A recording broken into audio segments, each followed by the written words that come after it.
détenu depuis 7 ans, pour avoir fait tomber le drapeau camerounais. Le cas d'Haruna Tata.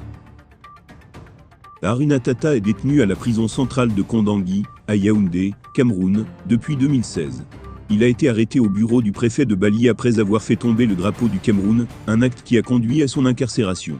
Transfert et détention à Kondangui. Après son arrestation, Haruna Tata a été emmené de Bui par l'armée camerounaise et détenu pendant 4 mois avant d'être transféré à la prison centrale de Kondangui. Depuis lors, il est incarcéré pour une affaire liée au drapeau national. 7 ans de détention pour un acte symbolique. Haruna Tata a passé 7 ans derrière les barreaux en raison de son geste, qui a été perçu comme une offense envers le Cameroun. Cette longue détention soulève des questions sur la proportionnalité de la peine infligée pour un acte symbolique.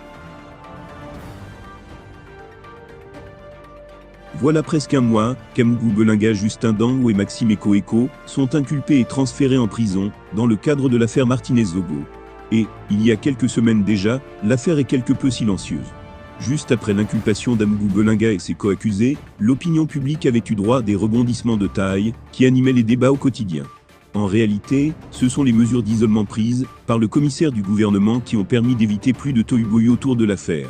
Mais, Cameroun Web a appris par le biais du lanceur d'alerte Boris Berthold une bien curieuse information.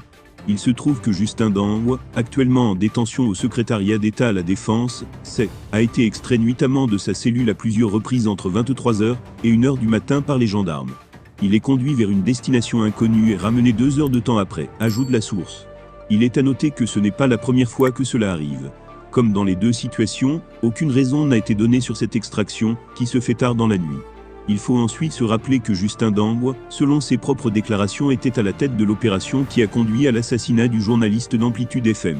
C'est cette information qui peut sans doute justifier son extraction régulière de la cellule car il est en quelque sorte celui qui détient le plus d'informations dans cette affaire. D'ailleurs, ce sont ces révélations, et d'autres éléments, qui ont permis l'inculpation de son chef Maxime Eko et l'homme d'affaires Jean-Pierre Amgou Belinga. Eh bien chers abonnés, c'est ainsi que nous arriverons au terme de cette édition. Espérant qu'elle vous a plu, n'hésitez surtout pas de nous laisser un commentaire.